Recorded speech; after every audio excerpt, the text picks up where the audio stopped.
যদি কথা দাও বন্ধু দিনের পথে দৃঢ় থাকবে, যদি কথা দাও দিন কায়েমে অগ্রণী ভূমিকা রাখবে, তবে তোমাকে কোরআন শোনাবো যে বাণীতে হৃদয়টা জাগবে, তবে তোমাকে কোরআন শোনাবো যে বাণীতে হৃদয়টা জাগবে। আমার বয়ানে যদি তোমার প্রাণে ইমানি দীপ্তি ছড়ায়, আমার সুরে যদি তোমার মনে ইমানি প্রেরণা যোগায়, তাহলে আমারই কণ্ঠ আন্দোলনের কাজে লাগবে। যদি কথা দাও বন্ধু দিনের পথে দৃঢ় থাকবে, যদি কথা দাও দিন কায়েমে অগ্রণী ভূমিকা রাখবে। আমারে বয়ানে যদি জাগাতে পারে মুক্তির নব চেতনা, আমার সুর যদি ভোলাতে পারে আঘাতের শত বেদনা, তাহলে আমারে কণ্ঠ সকল বাধাকে রুখবে, তাহলে আমারে কণ্ঠ সকল বাধাকে রুখবে। যদি কথা দাও বন্ধু দিনের পথে দৃঢ় থাকবে, যদি কথা দাও দিন কায়েমে অগ্রণী ভূমিকা রাখবে, তবে তোমাকে কোরআন শোনাবো যে বয়ানে হৃদয়টা জাগবে, যে বাণীতে হৃদয়টা জাগবে, যে বাণীতে হৃদয়টা জাগবে। আমরা যে কিতাব থেকে কথা শুনবো সেই কিতাবের নাম হচ্ছে কোরআন। সেটা অনেক পুরাণ, মানলে বাড়ে সম্মান, না মানলে হয়ে যায় বেঈমান। কথা বলেন ঠিক কিনা? যার সেনাই কোরআন সে জান্নাতের মেহমান। কথা বলেন ঠিক কিনা? ফুলের বুকে থাকলে মধু, ফুলের মধ্যে থাকলে মধু ভ্রমর যেমন আসে, কোরআনের জ্ঞান থাকলে পরে সকলেই ভালোবাসে।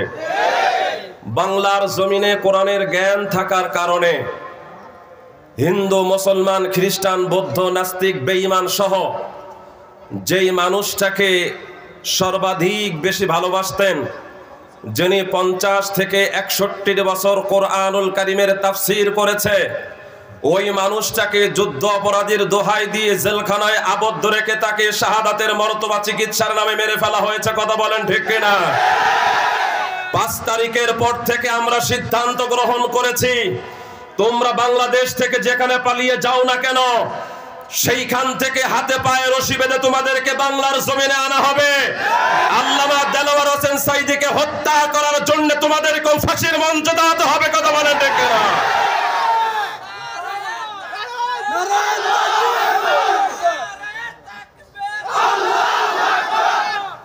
সম্মানিত হাজিরিন, বাংলাদেশের যারা ওদের কথা শ্রবণ করে নাই, যারা ওদের দিকে খেয়াল করে নাই, সে বিএনপি হোক, জাতীয় পার্টি হোক, আর জাসদ হোক, বাসদ হোক, চরমনাই হোক, জামাত হোক, কাউকে পরোয়া করে নাই, আয়না ঘরের ভিতরে ঢুকিয়েছে। সে আয়না ঘর আমরা রেখে দিয়েছি, ওই আয়না ঘরের ভিতরে একদিন তোমাদেরকেও ঢোকাবো, তোমরা মনে করবে কেমন আনন্দ লাগে। কথা বলেন ঠিক কিনা? আল্লামা সাঈদী তুমি মরণি, শহীদ হয়েছ তুমি এটাই জানি। আল্লামা সাঈদী তুমি মরনি, শহীদ হয়েছ তুমি এটাই জানি। কারাগারে কাটালে 13টি বছর, বাতিল কেঁপেছে তোমায় দেখি থরথর। সম্মানিত হাজিরিন, যেই মানুষটা কোরআনের মঞ্চে কোরআন থেকে কথা বলতেন, সংসদে কোরআন থেকে কথা বলেছেন, সেই মানুষটা কখনো নারী ধর্ষণ করতে পারে না, সেই মানুষটা কখনো যুদ্ধাপরাধী হতে পারে না, সেই মানুষটা কখনো স্বৈরাচার হতে পারে না। যারা স্বৈরাচার হয়েছে বাংলার জমিন থেকে তারাই পালিত হয়েছে, পালিয়ে চলে গেছে। কথা বলেন ঠিক কিনা? বাংলাদেশে তাদের বিচার হওয়া দরকার আছে না নাই? আল্লাহ পাক রব্বুল আলামিন আপনাকে এবং আমাকে সে বিচারগুলো দেখে যাওয়ার তৌফিক দান করুন। কথা বলেন আমিন। আলোচনা করলে কোনো সমস্যা হবে? সমস্যা হওয়ার কোনো সম্ভাবনা আছে? আল্লাহ পাক রব্বুল আলামিন আজকের মাহফিলকে কবুল করুন। জোরে বলেন আমিন। কোরআনুল কারীমের আল্লাহ সুবহানাহু ওয়া তাআলা সূরা আল ইমরানের 19 নম্বর আয়াতে তিনি বলেন, ইন্নাদ-দীনা ইনদাল্লাহিল ইসলাম, নিশ্চয় আল্লাহর নিকট একমাত্র দ্বীন হচ্ছে ইসলাম।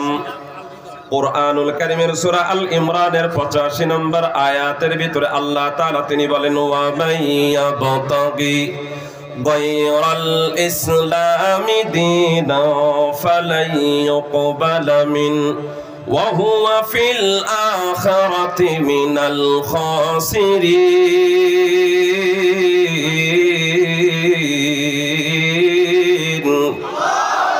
কোরআন হলো আলোর মশা, অন্ধকারের বাতি। কোরআন সবার চলার পথে নিত্যদিনের সাথী। কোরআন হলো বিশ্ববাসীর শান্তির জয়গান। কোরআন হলো মানব জাতির শান্তির মহাবান। জোরে বলেন ঠিক কিনা? কোরআন আল্লাহ পাকের দান, মানব জাতির সংবিধান। কোরআন আল্লাহ পাকের দান, মানব জাতির সংবিধান। কোরআন মেনে চলবে যারা এই দুনিয়ায়, দোজাহানে জীবন তাদের হবে সুখময়, হবে সুখময়। কোরআন আল্লাহ পাকের দান, মানব জাতির সংবিধান। ঘরে বলো, রাষ্ট্রে বলো, বলো বিচার কাজে সবকিছুর সমাধান দিবে বলেছে হাদিসে পাকে। কথা বলেন ঠিক কিনা? ঘরে বলো, রাষ্ট্রে বলো, বলো বিচার কাজে সবকিছুর সমাধান দিবে বলেছে হাদিসে পাকে। ওরে রাসূলেরই কথায় ও ভাই, রাসূলেরই কথায় ও ভাই মিথ্যা হবে না, সত্য বলে সাক্ষ্য দিলেন আমার রব্বানা। কোরআন আল্লাহ পাকের দান, মানব জাতির সংবিধান। কোরআন আল্লাহ পাকের দান, মানব জাতির সংবিধান। এই সংবিধান হিসেবে কোরআনকে মেনে নিতে কারা কারা রাজি আছেন? দুই হাত তুলে দেখান। নারায়ে তাকবীর, লিল্লাহি তাকবীর। গাজীপুরের মুসলমান, আল্লাহ পাক রব্বুল আলামিন আপনাকে আমাকে এই দুনিয়ার ভিতরে প্রেরণ করেছেন, পাঠিয়েছেন। পাঠানোর পরে আল্লাহ তাআলা তিনি বলেন, ওয়া মান ইয়াবতাগি গায়রাল ইসলামি দীনান ফালাই ইউকবালা মিন ওয়া হুয়া ফিল আখিরাতি মিনাল খাসিরিন।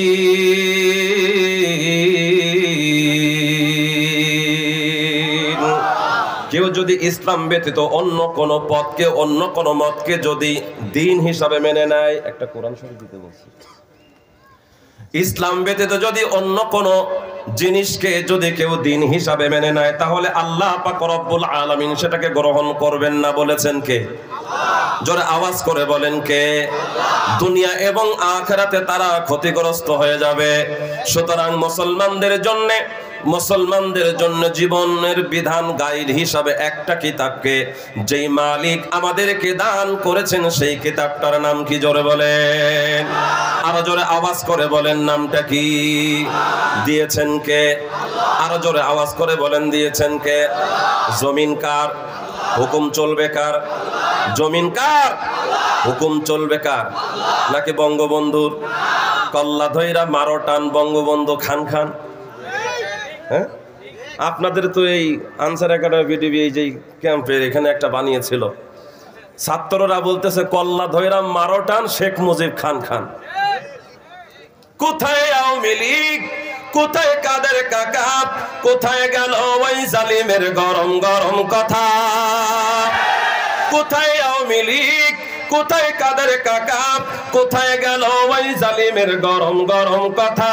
খেলা হবে, খেলা হবে, খেলা হবে বলে কাকা গেল পালাইয়া। আল্লাহ তোমার দরবারেতে হাজার শুকরিয়া, আল্লাহ তোমার দরবারেতে হাজার শুকরিয়া। স্বৈরাচার পালাইছে এই দেশটা ছাড়িয়া, সকলের মুখে হাসি আসলো ফিরিয়া। জোরে বলেন ঠিক কিনা? বলে খেলা হবে। ওরে বাবারে, তাদের যে ভাবসাব দেখে আমরা মনে করতাম যে বঙ্গোপসাগরে গিয়ে পড়ে কিনা। সারা শরীর ওজন করলে মনে 300 টাকা হবে না। কোট একটা, পাঞ্জাবি একটা পরে, গলায় একটা মাফলাট আছে না নাই? বলে খেলা হবে। তা খেলা তো আমরা এখন করতে চাই, আপনারা কই গেছেন? পালাবো না। পালাবেন না, আসেন কই কাকা? আপনাকে তো আমরা চাই, আপনি আসেন। বাংলার জমিনে আল্লামা মামুনুল হক সহ, বাংলার জমিনে তারেক জিয়া সহ, বাংলার জমিনে জুনায়েদ ভবনগরী সহ, শাহ আহমদ শফি সহ, দেলোয়ার হোসেন সাইদি সহ আপামর জনসাধারণের সাথে যেই গাদ্দারি করেছেন, বাংলার জমিনে যদি আপনাদেরকে খুঁজে পাই, ল্যাংটো করে গাছে ঝুলানো হবে। কথা বলেন ঠিক কিনা? কষ্ট পাইলেন নাকি? কষ্ট পাইলে সমস্যা না, এখন তার আপনাদের মাঝে চাকরি করি না। চাকরি তো কয়েকবার গেল। চাকরি যখন করতাম তখন এরকম কথা বলেছি, এখন এরকম কথা বলে যাচ্ছি। বলার তৌফিক দেয় কে? নাকি মানুষ? ইনিল হুকমু ইল্লা লিল্লাহ। জমিন যার,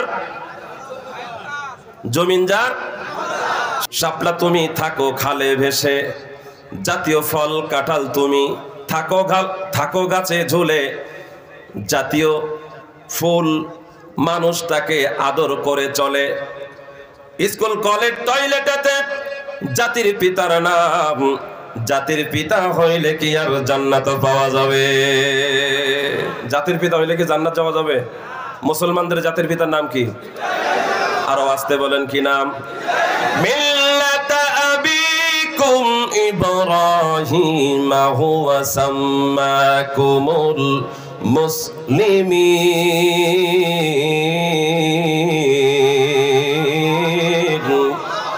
আল্লাহ পাক রব্বুল আলামিন জাতির পিতা হিসাবে ইব্রাহিম আলাইহিস সালাতু ওয়াস সালামকে পাঠিয়েছেন।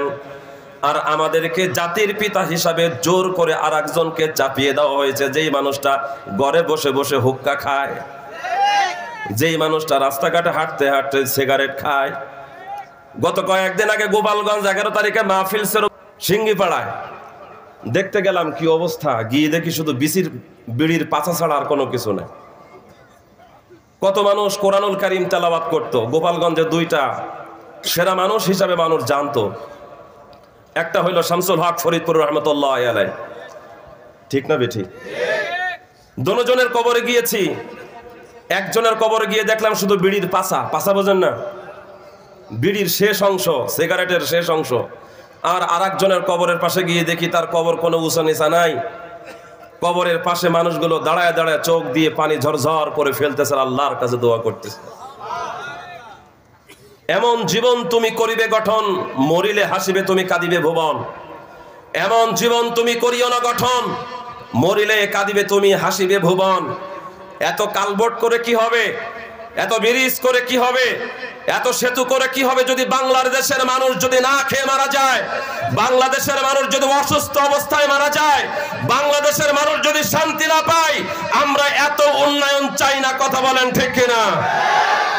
যারা মানুষের মনের খবর জানে না, যারা মানুষের মনের খবর বুঝতে পারে না, তাদের ওই সব জায়গায় যাওয়া আমরা মনে করি ঠিক না। কথা বলেন ঠিক কিনা বেঠিক?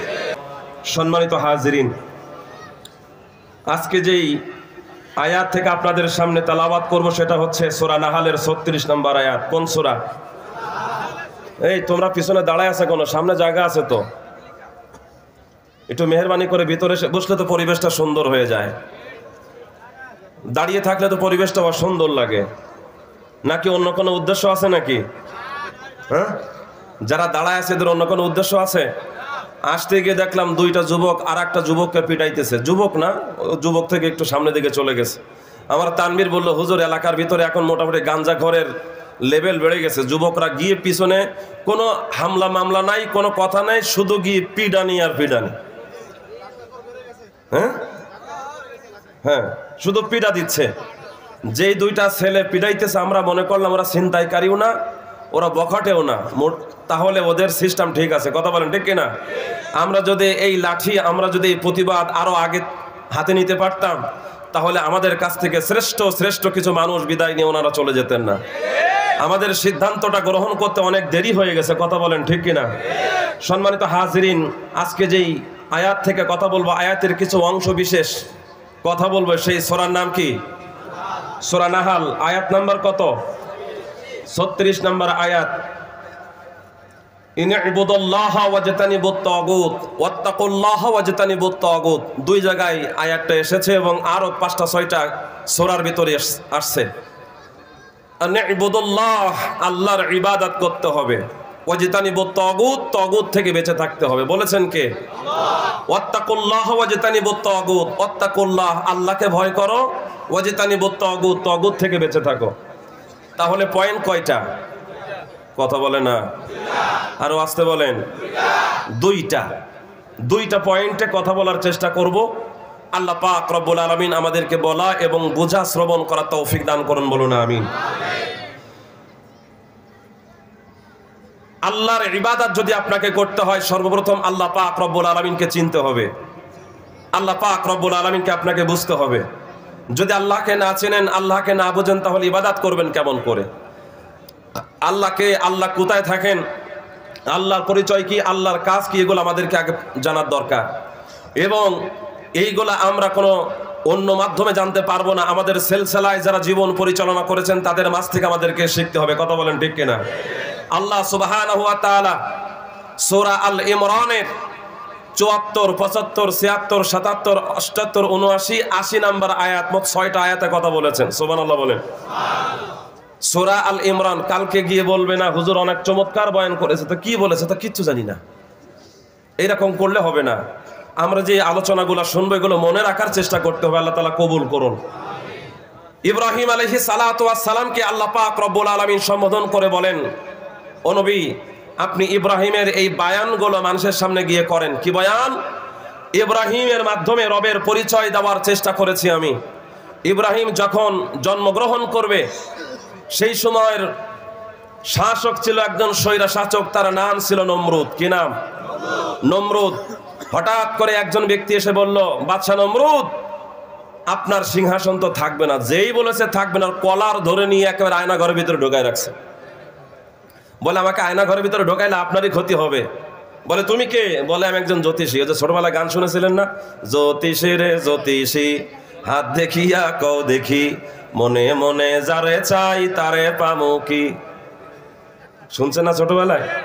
হ্যাঁ, অনেকে মোটামুটি কম বেশি শুনছি। ইচ্ছা করে হোক অনিচ্ছা করে হোক আমাদের কানে তো আসে। জ্যোতিষী সাহেব নমরুদকে বলতেছে, নমরুদ, আপনার বিশাল বড় এই অট্টালিকা ধ্বংস হয়ে যাবে, টিকতে পারবেন না। একটা সন্তান জন্মগ্রহণ করবে, সেই সন্তানের নাম হবে ইব্রাহিম। সেই সন্তানের নাম হবে ইব্রাহিম। সে দুনিয়ার পরে আসবে, কিছুদিন পরে আপনার রাজত্ব নষ্ট হয়ে যাবে। ইব্রাহিমের মাথা গরম যখন হয়ে গেছে, নমরুদের মাথা যখন গরম হয়ে গেছে, নমরুদ বলা শুরু করে দিল যে তাহলে এখন কি করা দরকার, কি করতে পারি এখন। ঠিক তেমন একটা সময় ওই জ্যোতিষী বললেন, আপনার জন্য যে কাজটা করা দরকার সেইটা হইল আপনি কুণ্ঠুল্যর আইন জারি করে দেন। কিসের আইন? কুণ্ঠুল্যর আইন। কুণ্ঠুল্য কাকে বলে? জন্ম বিরতিকরণ আইন। এই জন্ম বিরতিকরণ আইন পৃথিবীতে সর্বপ্রথম চালু করেছে নমরুদ। ওখান থেকে চালু হয়ে আসছে। এবং এই জন্ম নিয়ন্ত্রণ যে আইন, এইটা চালু করে দিল। এই চালু করার পরে একজনকে মন্ত্রী বানায় দিল, তার নাম হচ্ছে সরখ। কি নাম? সরখ। এবং প্রসিদ্ধ শব্দ হচ্ছে আজর।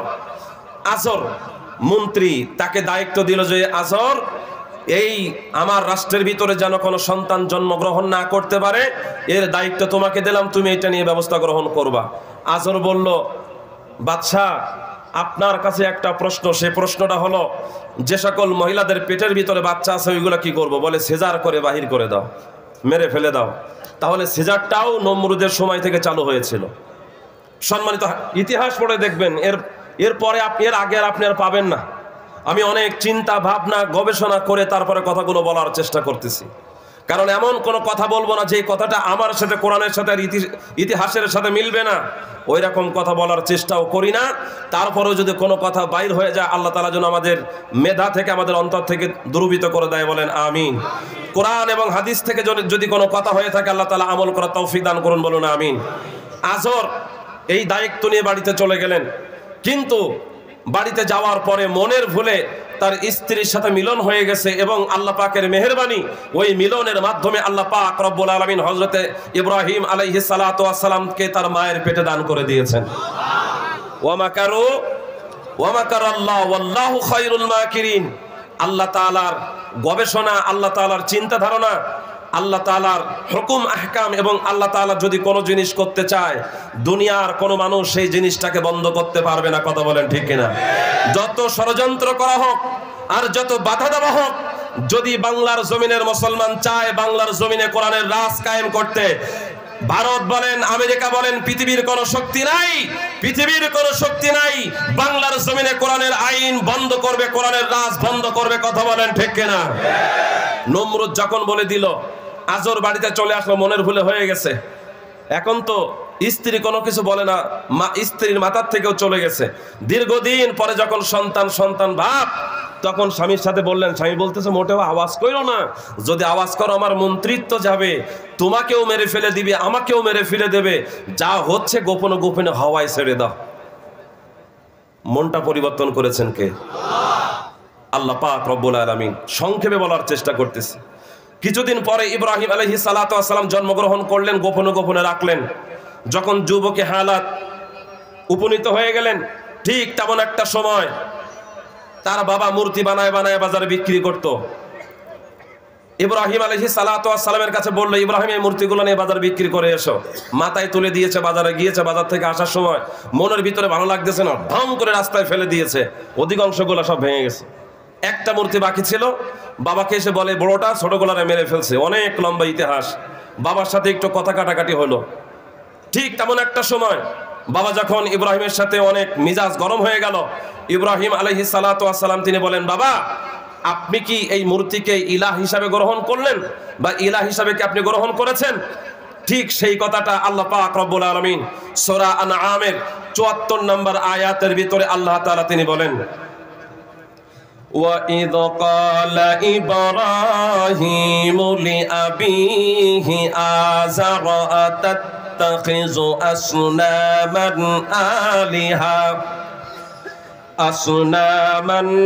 آلِهَةً إِنِّي أَرَاكَ وَقَوْمَكَ فِي ضَلَالٍ مُبِينٍ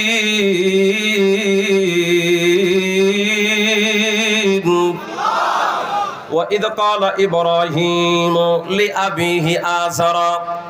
আর স্মরণ করো যখন ইব্রাহিম আলাইহিস সালাতু ওয়াস সালাম তার পিতা আজরকে বলল, আতাত্তাখিযু আসনামান আলিহা। আসনাম শব্দের অর্থ হইল মূর্তি, আলিহা মানে ইলাহ। হে আমার বাবা, আপনি কি ওই মূর্তিকে ইলাহ হিসাবে গ্রহণ করলেন নাকি? যখন এই কথা বললেন, এরপরে ইব্রাহিম আলাইহিস সালাতু ওয়াস সালাম তিনি আবার বলেন, ইন্নী আরাকা ওয়া কওমাকা ফি দালালিন মুবিন। ইন্নী নিশ্চয়ই মনে হয়, আমি মনে করতেছি, আরাকা আপনাকে, ওয়া কওমাকা ফি দালালিন মুবিন, এবং আপনার কওমকে স্পষ্ট ভ্রান্তির ভিতরে আমি লক্ষ্য করতেছি। ইব্রাহিম আলাইহিস সালাতু ওয়াস সালাম তিনি এই কথা বললেন। এই কথা বলার পর আজর রাগ করে ঘর থেকে বাহির হয়ে চলে গেলেন। এরপরে আল্লাহ পাক রব্বুল আলামিন বলেন, আমার ইব্রাহিম তার মাথার ভিতরে রবের পরিচয় ঢুকে গেল, রবের পরিচয়। জোরে বলেন সুবহানাল্লাহ।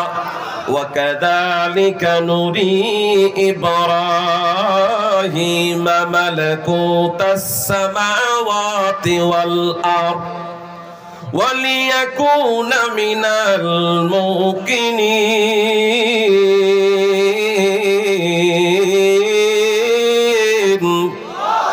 ইব্রাহিম আলাইহিস সালাতু ওয়াস সালামের মাথার ভিতরে একটা টেনশন, সেই টেনশনটা হলো যেই মূর্তিকে আমি নিজে হাতে বানাইলাম এই মূর্তি কোনোদিন আমার রব হইতে পারে না। ইব্রাহিম আলাইহিস সালাতু ওয়াস সালামের মাথার ভিতরে ঢুকে গেল যেই মূর্তিকে আমি ইলাহ হিসাবে মানতেছি, আমার বাবা ইলাহ হিসাবে মানতেছে, এই মূর্তি কোনোদিন রব হইতে পারে না। কারণ যাকে নিজে হাতে বানাইলাম ওই নিজে হাতে বানানো মূর্তি আমাদেরকে কেমন করে হেফাজত করবে, আমাদেরকে কেমন করে খাওয়াবে, আমাদেরকে কেমন করে নিরাপত্তা দিবে, কখনো না, এইটা কখনো সম্ভব নয়। হযরতে ইব্রাহিম আলাইহিস সালাতু ওয়াস সালাম এই জন্য তিনি ছটপট করতেছেন, আকাশের দিকে তাকায় রয়েছেন। ওয়া কাযালিকা নুরি ইব্রাহিম মালাকুতাস সামাওয়াতি ওয়াল আরদ। আল্লাহ পাক রব্বুল আলামিন হযরতে ইব্রাহিম আলাইহিস সালাতু ওয়াস সালামকে একটা পাথরের পরে দিয়ে দিলেন। ইব্রাহিম আলাইহিস সালাতু ওয়াস সালাম তার জীবনে দুইবার পাথরের পরে উঠেছেন। একবার পাথরের পরে উঠেছেন হইল আল্লাহর পরিচয় নেওয়ার জন্য, দ্বিতীয়বার পাথরের পরে উঠেছেন পবিত্র ঘর আল্লাহ পাক রব্বুল আলামিনের খানায়ে কাবা নির্মাণ করার জন্য। একটু জোরে বলা যাবে কি সুবহানাল্লাহ? আল্লাহ তুমি দয়ার সাগর রহমানুর রহিম, তোমার দয়াই পূর্ণ আমার সারা নিশিদিন।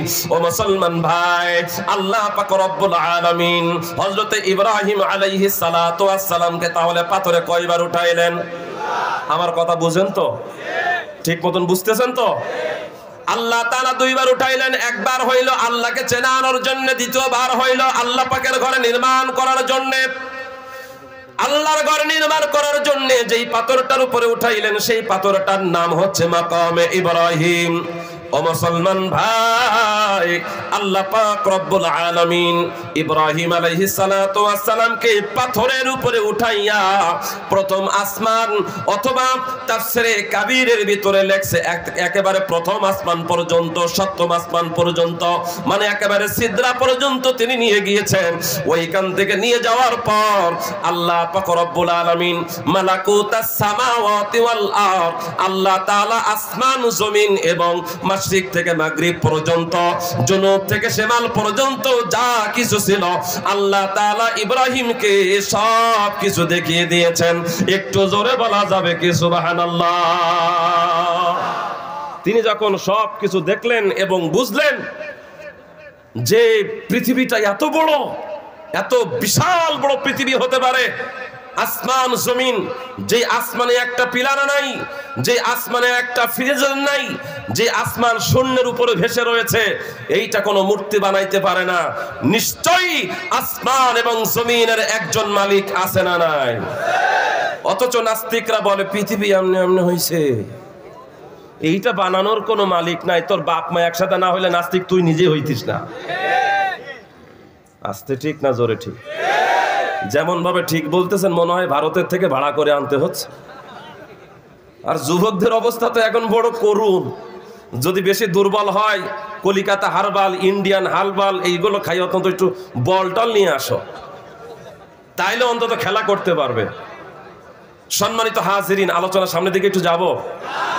ইব্রাহিম আলাইহিস সালাতু ওয়াস সালাম তার মাথার ভিতরে টেনশন, রাত্রে ঘুমায় না, রাত্রে ঘুমাচ্ছে না, রবকে কোথায় পাওয়া যাবে? আমরা তো ইসলামকে পেয়েছি আর সাহাবীরা ইসলাম ঈমান আনয়ন করেছে, গ্রহণ করেছে, আর আমরা এমনি এমনি পেয়েছি। বাবা মুসলমান আমিও মুসলমান, বাপ হিন্দু আমিও হিন্দু, মা হিন্দু আমিও মধ্যখানে, কখনো মসজিদে যাই আবার কখনো মন্দিরে গিয়ে ভারতে গিয়ে মাথায় তিলক মেরে চলে আসে। এইটা হচ্ছে আমাদের কাজ। কারণ মার একদিকে টান দেয়, বাবার একদিকে টান দেয়, দ্বৈতনীতি গ্রহণ করে, আছে না নাই? বলে লাকুম দীনুকুম ওয়ালিয়া দিন, ধর্ম যার যার, উৎসব সবার। এইটা কোনো মুসলমানের বাচ্চা বলতে পারে না, কথা বলেন ঠিক কিনা? যে নাস্তিক বেঈমান এবং লুচ্চা টাইপের মানুষ তারা এইসব কথা বলতে পারে। ও মুসলমান ইমানদার, হযরতে ইব্রাহিম আলাইহিস সালাতু ওয়াস সালামের মাথার ভিতরে ঢুকে গেল রবকে খুঁজে বাইর করতে হবে। আসমান জমিন এই মূর্তি বানাইতে পারে না। ইব্রাহিম আলাইহিস সালাতু ওয়াস সালাম রাতের বেলা ঘুমায় না, পাগল পারা হইয়া আকাশের দিকে তাকায়া রইছে। সুবহানাল্লাহ বলেন। আরে আকাশের দিকে তাকায়া তাকায়া ইব্রাহিম আলাইহিস সালাতু ওয়াস সালাম দু চোখের পানি ছেড়ে দিয়ে দিয়ে রবকে খুঁজতেছে। আল্লাহ পাক রব্বুল আলামিনের চমৎকার পূর্ণ বিগলিত এবং কিচিমিচির চমৎকার পূর্ণ তারকারাজ দেখতে পাইলেন ইব্রাহিম। কুরআনুল কারীমের ভিতরে আল্লাহ তাআলা বলেন, ফালাম্মা জান্না আলাইহিল লাইলু রাআ কাওকাবা ক্বালা হাযা রাব্বি ফালাম্মা আফালা ক্বালা লা উহিব্বুল আফিলিন।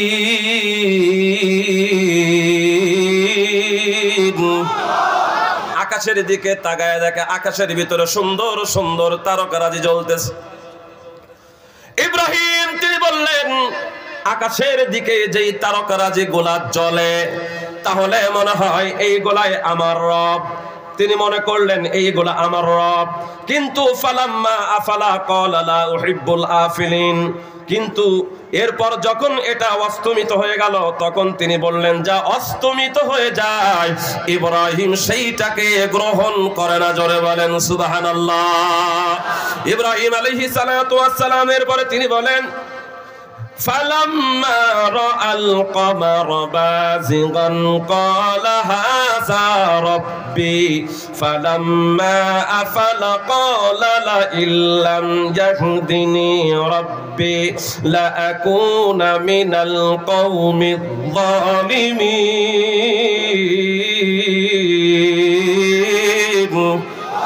রাতের বেলা ঘুমাইতে তিনি পারলেন না রবের খোঁজ করার জন্যে। তিনি যখন আবার দিনের বেলা ওই আকাশের দিকে তাকায় রয়েছে, আকাশের দিকে যেই সূর্যটা উঠল, ওই সূর্যের তাপ, ওই সূর্যের গরম চাঁদের থেকে কম না বেশি? একটু বুদ্ধি করে বলেন, কম না বেশি? জোর হলো না? আরো জোরে জোরে বলো, কম না বেশি? এ মুসলমান, আল্লাহ পাক রব্বুল আলামিন ওই আকাশের ভিতরে যেই সূর্যকে দান করেছেন, সূর্য চমৎকার পূর্ণ আলো দেয়। ওই চমৎকার পূর্ণ আলো দেখার পর ইব্রাহিম আলাইহিস সালাতু ওয়াস সালাম তিনি বলেন, ক্বালা হাযা রাব্বি, আমার কেন জানি মনে হইতেছে মনে হয় এইটা আমার রব। কিন্তু কিছুক্ষণ পরে আবার যখন অস্তমিত হয়ে গেল, বিলুপ্ত হয়ে গেল, ইব্রাহিম আলাইহিস সালাতু ওয়াস সালামের আর ভালো লাগলো না। তিনি পরে আবার রাতের বেলা ঘুমায় না, খায় না। আল্লাহ পাক রব্বুল আলামিন পরের আয়াতের ভিতরে তিনি বলেন, ফালাম্মা রাআশ শামসা বাযিগান ক্বালা হাযা রাব্বি হাযা আকবার ফালাম্মা আফালাত ক্বালা ইয়া কওমি ইন্নী বারিউম মিম্মা তুশরিকুন।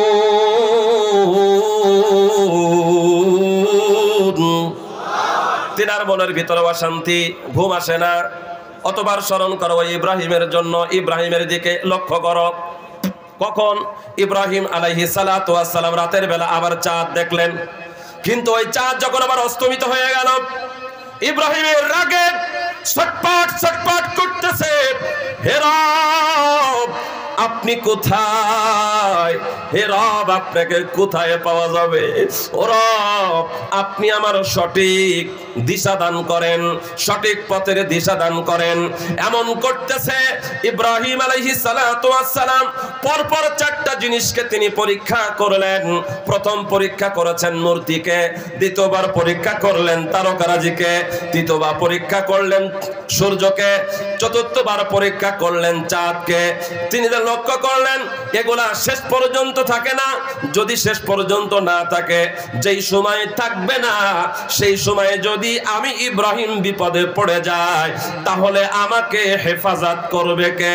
এই চিন্তার ভিতরে তিনি পড়িয়া ইব্রাহিম আলাইহিস সালাতু ওয়াস সালাম তিনার মুখটা আল্লাহর দিকে ফিরে দিয়ে তিনি বললেন, ইন্নী ওয়াজ্জাহতু ওয়াজহিয়া লিল্লাযী ফাতারাস সামাওয়াতি ওয়াল আরদা হানিফা ফাতারাস সামাওয়াতি ওয়াল আরদা হানিফা ওয়া মা আনা মিনাল মুশরিকিন।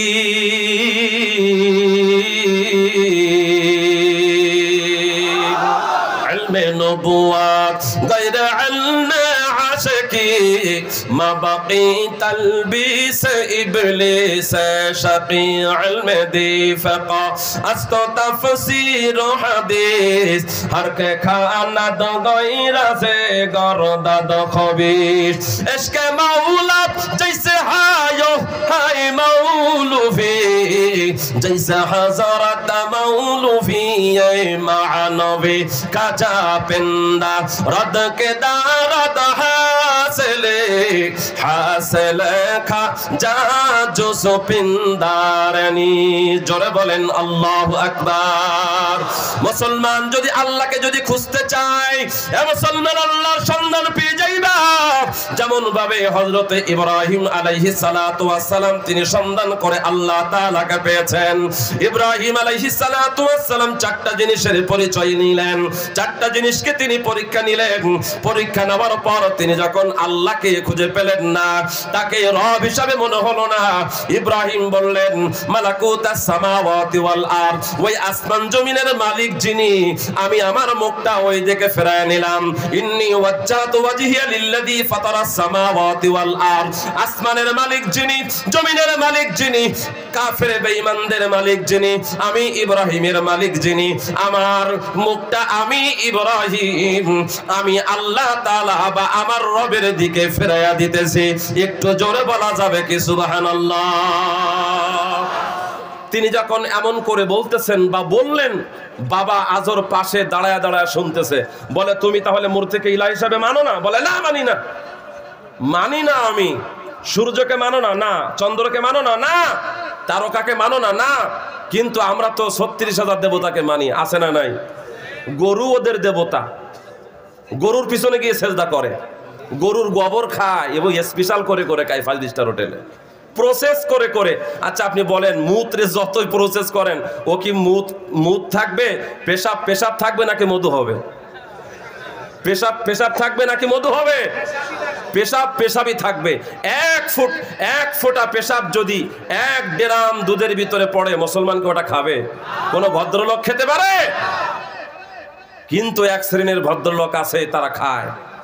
ইব্রাহিম আলাইহিস সালাতু ওয়াস সালাম তিনি বললেন না, আমরা এগুলা পছন্দ করি না। তিনি নমরুদের কাছে বিচার দিলেন নিজের আপন সন্তানের ব্যাপারে। গরম ভাতে বিলেই বেজার, উচিত কথায় মাওয়াই বেজার, কইতে গেলে কীর্তি রাজার মনে লাগে ভয়। 5 তারিখের পরে আমাদের মনের দরবার নাই। জোরে বলেন ঠিক না? কারণ আমরা জানি আয়না ঘরে যাওয়া লাগবে না, আমরা জানি আর চাকরি চলে যাবে না। ওই শফিপুর মসজিদ থেকে যদি কোরআনের সত্য আওয়াজ দেওয়া হতো, হাজার হাজার মানুষ কোরআনের দীক্ষায় দীক্ষিত হয়ে ইসলামের পথে গ্রহণ করত। কথা বলেন ঠিক কিনা? হায়রে এসাদের দুনিয়ায় মানুষ পাওয়া বড় দায়, মানুষ দেখতে চলো এবার জাদু ঘরে যাই সবাই। চেহারাটা দেখতে ভালো, পোশাকটাও চমৎকার, অন্তরে তার কালি ভরা, কাজটা বড় কদাকার। কতক্ষণ ঠিক না ঠিক? চেহারাটা অনেক টক টক টক টক করে, কিন্তু অন্তর ভিতর অনেক সমস্যা। আপন বাবার সাথে যখন রব নিয়ে তর্ক শুরু হয়ে গেল, আপন জন্মদাতা পিতা নমরুদের কাছে গিয়ে বিচার দিল, সাহেব নমরুদ, ও বাদশাহ, আপনি নিষেধ করেছিলেন, ভুল করে স্ত্রীর কাছে গিয়েছিলাম, আপনি যদি আমাকেও মেরে ফেলে দেন কোনো সমস্যা নাই, তারপরে আমার এই অপধর্ত সন্তানের বিচার করেন। কি হয়েছে? এইরকম হয়েছে। কাউকে তো রব হিসাবে মানে না, আপনাকেও রব হিসাবে মানে না। এই ধরে নিয়ে আয় ওরে, মাজায় রশি দিয়ে বেঁধে নিয়ে আসবি, মাজায় রশি দিয়ে বেঁধে নিয়ে আসবি। আমরা লক্ষ্য করেছি আল্লামা মামুনুল হকের হাতে হ্যান্ডকাপ, পায়ে গ্রিল লাগানো, ঠিক একই সময় পরিমণি হাতে রাঙ্গা দিয়া বাইর হয়ে আসে। আমরা এর থেকে বুঝে গিয়েছি, আমরা এখান থেকে বুঝতে পেরেছি যে তোমরা কোন পক্ষের মানুষ। আমরা বুঝতে পেরেছি যে তোমরা কোন পক্ষের মানুষ। আবার তারা মাঝে মাঝে একটু হিসাব করতেছে। কিছুদিন আগে আমেরিকার নির্বাচন হয়ে গেল, সত্য না মিথ্যা? আমি কিন্তু বর্তমান প্রেক্ষাপট নিয়ে কথা বলতে ভালোবাসি, এজন্য অনেকে পছন্দ না করলেও করার কিছু নাই। আমেরিকাতে নির্বাচন হয়ে গেল, ডোনাল্ড ট্রাম্প পাস করার পরে বাংলাদেশে আবার গুঞ্জন শুরু হয়ে গেছে, মনে হয় আসবে বুবু বাংলাদেশে শান্তির বেশে নাই, মনে হয় আবার আসবে। আর ঠিক এই সময় বাংলাদেশে ভারতের পরিচালিত এসকনের ব্যাপারে আমি অনেক সময় কথা বলেছি। এই এসকনের সর্বোচ্চ নেতা চট্টগ্রামের ওদের মূল অফিস থেকে তারা আওয়াজ ছড়ে দিয়েছে। কি আওয়াজ? যে বাইতুল মুকাররম নাকি তাদের রত্নগিরি মন্দির ছিল প্রাচীন সময়। নাউজুবিল্লাহ, আসতে বলবেন। বাইতুল মুকাররম নাকি তাদের রত্নগিরি মন্দির ছিল। কোন ছাগল কুকুরও তো এই কথা বিশ্বাস করবে না। মনে করেছে যে বললে মনে হয় হয়ে যাবে। ডোনাল্ড ট্রাম্পের কাছে চিঠি পাঠিয়েছে, আর ডোনাল্ড ট্রাম্প তো এমন এক পাগলা, এরকম করে, ওর মাথায় ডিস্টার্ব আমার মনে হয়। তবে একটা জিনিস একটু চিন্তার ব্যাপার, যেই আমেরিকা নারী নেতৃত্ব বলে বেশি চিল্লায়, কমলা না অবুলা, এই অবুলারে কিন্তু তারা প্রধানমন্ত্রী বানায় নাই। পাগলারে প্রধানমন্ত্রী বানিয়েছে, কিন্তু মহিলাকে প্রধানমন্ত্রী বানায় নাই। কিন্তু বাংলাদেশের মানুষ, এদের বেরেন গিয়েছে ড্রেনের ভিতরে, ঘুরে ফিরে নারীর আসল ছাড়া আর কোনো কিছু চেনে না। সম্মানিত হাজিরিন, আর বেশি নিচে যাব না, তবে সিদ্ধান্ত গ্রহণ করা আপনার এবং আমার দায়িত্ব। দ্বিতীয়বারের মতন যদি আপনারা আবার ভুল করেন, ওই স্বৈরাচার যদি বাংলাদেশে ঢোকে, তাহলে কিন্তু একেবারে সারা ভেড়া করে ছাড়বে। সম্মানিত হাজিরিন, ইসকনের সর্বোচ্চ নেতা দাবি করলো চট্টগ্রামের বুকে বসে বাংলাদেশের জাতীয় মসজিদ বাইতুল মুকাররম নাকি তাদের রত্নগিরি মন্দির ছিল। বাংলাদেশে যেই পরিচালিত হচ্ছে ইসকন সম্প্রদায়, হিন্দু সম্প্রদায়, তোমাদেরকে সতর্ক করে দিতে চাই, আমার ভারতবর্ষে বাবরি মসজিদকে ভেঙে দিয়ে তোমরা মন্দির বানিয়েছো। আমরা আন্দোলন করেছি, কিন্তু কোনো কাজ হয় নাই। তবে সতর্ক করে দিতে চাই, বাংলাদেশে বাইতুল মুকাররম ভেঙে যদি রত্নগিরি মন্দির বানানোর সিদ্ধান্ত করো, বাংলার জমিনের কোন মুসলমান বসে থাকবে না। কথা বলেন।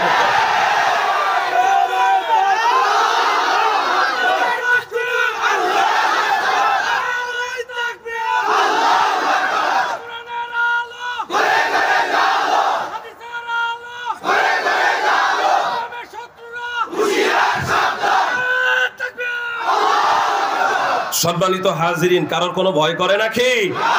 তাহলে ভয় করতে হবে কার? ইব্রাহিম আলাইহিস সালাতু ওয়াস সালাম ভয় করেছেন কার? জোরে বলেন কার? মুর্শিদ আমার হুজুরি সাকি মহিমা জানে, গলায় রশি দিয়া আস্তে আস্তে টানে, হিব্বে হুব্বে বয়না হাগে নুনু হাগে। এইটা বুঝি জিকির। নোয়াখালী থেকে মাহফিল করে আসার পথে দেখি যে এক পীরের মাজার ভেঙে একেবারে রুটির মতন সোজা করে দিছে। যখন সোজা করে দিল, গাড়ি বললাম যে একটু থামা দেখি। সেই পীর বলেছিল মুরিদদেরকে যে শোন, আমি মরে গেলে হয় 20 হাত মাটির নিচে, তা না হয় 20 হাত মাটির উপরে আমাকে কবর দিবি। মুরিদরা বলতেছে, পীর বাবা জীবনে তো সব মারেফাত হাকিকত আমাদেরকে জানাইলেন, এইটা একটু জানাই দেন, শেষ বয়সে যেন আমরাও একটু বাঁচতে পারি। বলে যে এটা বলা ঠিক না, তারপরে বলি শোন, জীবনে ইসলামের নাম দিয়ে যেই শয়তানি বদমাইশে মাজার পূজারি করছি, যদি কবরের ভিতরে মুনকার নাকির আমাকে পায়, তাহলে আমার গিরার জায়গায় গিরা থাকবে না। সুতরাং হয় 20 হাত মাটির নিচে ঢোকাই দিবি, তা না হয় 20 হাত মাটির উপরে দিবি। তাহলে কি হবে? মুনকার নাকির আমাকে আর খুঁজে পাবে না। দেখেন কত বড় গর্দভ মার্কা একটা চিন্তা ধারণা। সম্মানিত হাজিরিন, এই মুরিদ যখন, এই পীর যখন মরে গেছে, তাকে দাফন করা হয়েছে। এলাকার যুব সমাজ ছিল, আজকে যুব সমাজ বেশি না কম? দেখি একটু হাত উত্তোলন করো তো দেখি। নারায়ে তাকবীর। আল্লাহ তাআলা কবুল করুন, বলো না আমিন। যুবকদের সাথে 80 বছর 30 বছর 50 বছরের বুড়ারা হাত উঁচু করছে, তার মানে এখন যুবকের ভাবসাব আছে ওদের অন্তরের ভিতরে। আল্লাহ তাআলা কবুল করুন, বলো না আমিন। আপনাদের খারাপ লাগতেছে নাকি? আলোচনা কি শেষ করে দেবো? আর একটু চলবে সামনের দিকে। বড় বড় বক্তারা আসছে, ওনারা বয়ান করবেন, আমরা তো ছোটখাটো পুঁটি মাছ। সময় আছে? সম্মানিত হাজিরিন, ওই পীরের যখন কবর দেওয়া হলো উঁচা করে 20 হাত উঁচা করে, আমরা 5 তারিখের পরে অনেক কবর দেখছি না ভেঙে ফেলছে। আমি যদি পাইতাম ওইসব ছেলেদেরকে আমি কমপক্ষে 200-300 মিষ্টি কিনে কিনে ওদেরকে খাওয়াইতে দিতাম, কারণ শিরক মুক্ত একটা ইবাদত করার জন্য ভালো একটা আমল করেছে। ওই পীরের কবর যখন ভেঙে দিয়েছে, আমি তখন এখানে নামলাম, নেমে একটু দেখতেছি যে আসলে ব্যাপারটা কি। যখন দেখতেছি যে ব্যাপারটা কি, পাশে একজন মুরিদ গোসলটা করে না, গায়ে গন্ধ, গোপগুলা একেবারে লম্বা হয়ে পড়ছে। এগুলো গোপ না, মনে হয় চিংড়ি মাছের বড় বড় ঠ্যাং, এদের এগুলো গোপ মনে হয় না। যখন এই অবস্থা দেখতেছি, আমি গিয়ে দেখতেছি যে কবরটা ভেঙে গেছে। কোনো কথা নাই, বার্তা না, আমারে বলে কবর ভাঙলি কেন বল মরে। বাহ, চমৎকার ব্যাপার তো। ওর অন্তরের ভিতরে কষ্ট হতো, আমাকে বলতেছে কবর ভাঙলি কেন বল মরে, কবর ভাঙলি কেন বল মরে, বল মরে। আমি চিন্তা করলাম একে কোরআন হাদিস দিয়ে মারলে কোনো লাভ হবে না। আমি বললাম কবরে সেজদা করে গরু ছাগলে হেরে, কবরে সেজদা করে গরু ছাগলে। কথা বলেন ঠিক কিনা? ও বলে আমরা তাহলে গরু ছাগল। আমি বললাম ভালো মানুষ আসে না কবরে, গরু ছাগল ভেড়ার দলে। ভালো মানুষ আসে না কবরে, গরু ছাগল আসে ভেড়ার দলে। সময় থাকতে ভালো হয়ে নামাজ পড়ো রে, সময় থাকতে ভালো হয়ে নামাজ পড়ো রে, আল্লাহ তাআলার কাছে তোমরা তওবা করো রে। কথা বলেন ঠিক কিনা? এ গাজীপুরের মুসলমান, অল্প সময়ের ভিতরে শেষ করে দিব যদি আল্লাহ তাআলা কবুল করেন। আল্লাহ পাক রব্বুল আলামিনের জলিল কদর পয়গম্বর ইব্রাহিম আলাইহিস সালাতু ওয়াস সালামকে হাত পা ধরে নিয়ে যাওয়া হয়েছে নমরুদের কাছে। কোন সময় নিয়ে গেল? কোন সময় নিয়ে গেল? যেই সময় নিয়ে যাওয়া হয়েছে নমরুদ বড় জালেম, অনেক টাকার মালিক, কিন্তু সেই নমরুদ তার পিতামাতাকে খাইতে দেয় না। তুই জিন্দা থাকতে এক মুঠো ভাত, তুই জিন্দা থাকতে এক মুঠো ভাত দাও নাই মা বাবার মুখে, মরলে খাওয়াও পাড়ার লোক ডেকে। ওহরে মানুষ, মরলে খাওয়াও পাড়ার লোক ডেকে। এমন হাজী সাহেব আছে না নাই? পিতামাতা জীবিত থাকতে ভাত দিতে চায় না, চমৎকার বউ পাইয়া আনন্দের সাথে মাতিয়া থাকে, কিন্তু আবার পিতামাতা যখন মরে যায় হাটের থেকে বড় একটা গরু কিনে গলায় মালা দিয়ে দেখাইতে দেখাইতে আসে। কত চমৎকার পিতামাতার খাদেম। নমরুদ পিতামাতার খেদমত করে নাই। ওই নমরুদ ইব্রাহিম আলাইহিস সালাতু ওয়াস সালামকে বলে, ও ইব্রাহিম তুমি কি আমাকে মানো না? বলে না। এই বিষয়গুলা কি মানো না? বলে না। তাহলে তুমি কাকে মানো? তিনি বললেন ইন্নী ওয়াজ্জাহতু ওয়াজহিয়া লিল্লাযী ফাতারাস সামাওয়াতি ওয়াল আরদ ওয়াল আরদ হানিফা ওয়া মা আনা মিনাল মুশরিকিন। এইটা শুধু জবাই করার দোয়া না, এই দোয়ার হাকিকত যদি মানুষ জানতো তাহলে জবাই করার সময় ওই নাস্তিকদেরকে ধরে ধরে জবাই করত। এইটার হাকিকত তো আমরা জানি না, না জেনে শুধুমাত্র গরু জবাই করার দোয়া হিসাবে মুখস্থ করে রাখছে। গাজীপুরের মুসলমান ভাইরা আমার, পয়গম্বর ইব্রাহিম আলাইহিস সালাতু ওয়াস সালাম যখন চূড়ান্তভাবে তিনি যখন বক্তব্য দিয়ে দিলেন, ইব্রাহিমকে ধরে আগুনের ভিতরে ফেলার জন্য সিদ্ধান্ত দেওয়ার আগে নমরুদ বলে তোমার আল্লাহ কি পারে? বলে আমার আল্লাহ জীবিত করতেও পারে, মৃত করতেও পারে। বলে আমিও পারি। দুইজন আনলো, কয়দিকে একজনকে ছেড়ে দিল, আরেকজনকে মেরে ফেলে দিল। ইব্রাহিম আলাইহিস সালাতু ওয়াস সালাম তিনি বলেন আমার আল্লাহ ইচ্ছা করলে এই মৃত ব্যক্তিকে জীবিত করতে পারে। ইব্রাহিম বলে আমি তো পারি না। বলে এই জন্যই তো তুই রব না। সুবহানাল্লাহ বলেন। ইব্রাহিম আলাইহিস সালাতু ওয়াস সালাম যখন কথা বললেন অপমানিত হয়ে গেল, ভণ্ড রব। এ মুসলমান, আল্লাহর নবী ইব্রাহিম আলাইহিস সালাতু ওয়াস সালাম তিনি ঠিক এমন একটা সময় প্রতিবাদ করলেন, সংক্ষেপে বলছি, তাকে ধরে আগুনের ভিতরে ফেলে দেওয়া হলো। কেমন আগুন? যে আগুনের তাপটা 1 মাইল না 2 মাইল না 18 মাইল পর্যন্ত দূরে চলে যাইতো, আর নিচের থেকে প্রায় 32 মাইল পর্যন্ত উপরে চলে যাইতো এমন আগুন। ওই আগুনের ভিতরে যখন ফেলে দেওয়া হলো, ইব্রাহিম আলাইহিস সালাতু ওয়াস সালামের কোনো একটা অঙ্গ জ্বলে না, একটা পশমও জ্বলে না।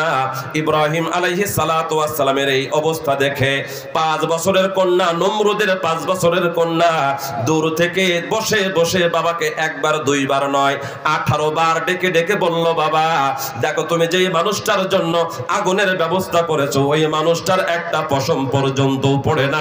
একটু জোরে বলা যাবে কি সুবহানাল্লাহ? ও মুসলমান ভাইরা রে আমার, ইব্রাহিম আলাইহিস সালাতু ওয়াস সালামের একটা পশম পর্যন্ত পড়ে না।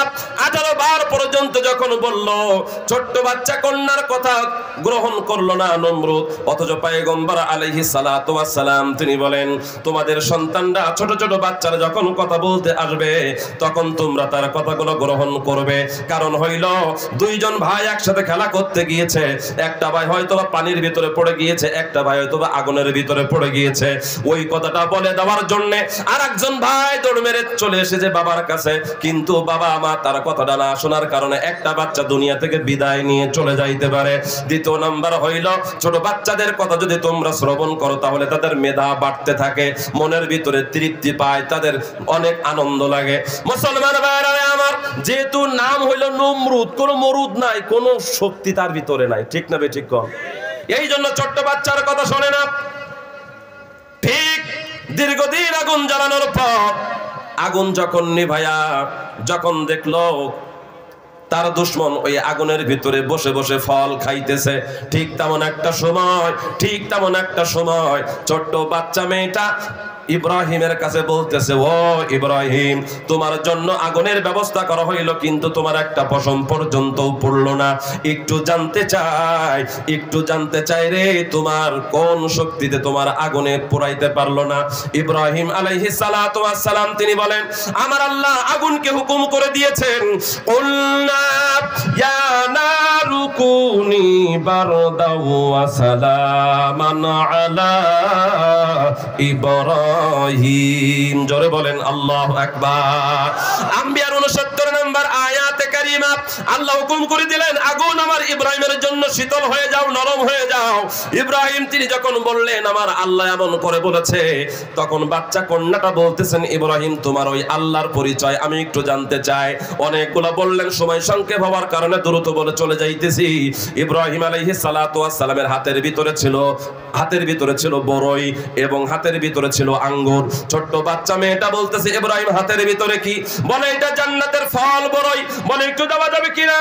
ইব্রাহিম আলাইহিস সালাতু ওয়াস সালাম তিনি বলেন, হ্যাঁ দেওয়া যাবে, কারণ ইব্রাহিম জানে জান্নাতের ফল যে মানুষের পেটের ভিতরে ঢুকবে আল্লাহ পাক রব্বুল আলামিন তার জন্য জাহান্নাম হারাম করে দিবে। বলেন সুবহানাল্লাহ। ছোট্ট বাচ্চা মেয়ে প্রথম ফল থেকে 4টা কামড় খাইলেন। 4টা কামড় খাওয়ার পর তিনি তার বাবাকে বললেন, বাবা দুনিয়ার এত অত্যাধুনিক ফল তুমি আমাকে খাওয়াইলা, কিন্তু প্রত্যেকটা ফল আলাদা আলাদা স্বাদ, কিন্তু একটা ফলের ভিতরে 4 কামড়ের ভিতরে 4 রকম স্বাদ কোনোদিন তুমি খাওয়াও নাই। বলে একটু খেয়ে দেখো। নমরুদ বলে, না ওইটার ভিতরে জাদু আছে, খাওয়া যাবে না।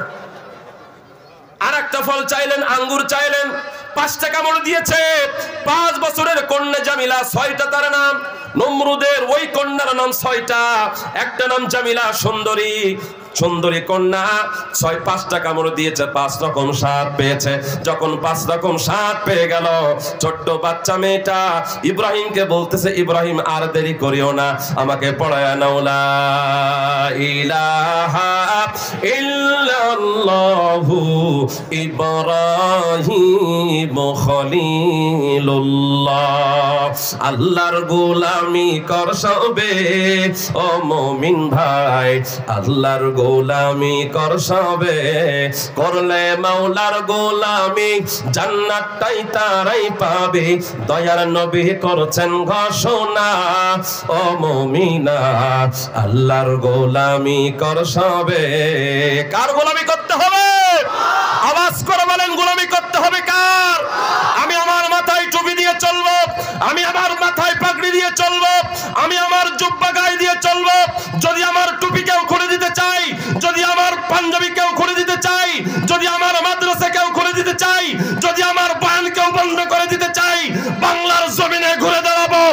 মুসলমান নাস্তিক বেঈমানদেরকে প্রতিহত করে ছাড়বো। কথা বলেন ঠিক কিনা? আল্লাহ পাক রব্বুল আলামিন আপনাকে আমাকে ইব্রাহিম আলাইহিস সালাতু ওয়াস সালামের মতন দীক্ষতা সাহস দান করুন, জোরে বলেন আমিন। ইব্রাহিমের মতন রবকে চিনে, ইব্রাহিমের মতন রবকে চিনে আমল করার তৌফিক দান করুন, জোরে বলেন আমিন। আমাকে আলোচনা শেষ করতে বলা হয়েছে, ওয়াত্তাকুল্লাহ আনি'বুদুল্লাহ, আল্লাহ পাককে ভয় করো বা আল্লাহর ইবাদত করো। শুধুমাত্র ছোট্ট একটু আয়াতের সত্য একটা শব্দ থেকে কিছু কথা বলার চেষ্টা করেছি।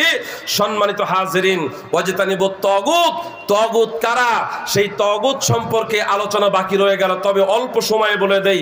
তাগুত হচ্ছে তারা যারা নিজেরা আমল করে না এবং যারা আমল করে তাদের আমলের ভিতরে বাধা প্রদান করে। 5 তারিখের আগে আমরা দেখেছি আমাদের মাহফিল গোলাতে অনুমতি নেওয়ার জন্য দাদাদের কাছে গিয়ে ভিক্ষুকের মতন দাঁড়িয়ে থাকতে হতো। আর পাশে এমন সভাপতি থাকতো, হয় সেই সভাপতির গোপ লম্বা, তা নয় ভড়ি লম্বা, এইরকম করে তাকাই থাকতো। হুজুর কোনটা বলে আর কোনটা মাইক ধরে বাদ দিয়ে দেওয়া যায়।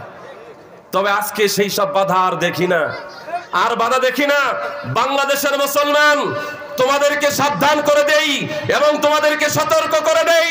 আজকের এই গাজীপুরের দারুস সুন্নাহ মাদ্রাসা থেকে সিদ্ধান্ত গ্রহণ করতে হবে, যদি বাঁচতে চাই বীরের মতন বাঁচবো, যদি বাঁচতে হয় মুসলমানের মতন বাঁচবো, ওই হিন্দুত্ববাদের মতন বেঁচে কোনো লাভ নেই। কথা বলেন ঠিক কিনা?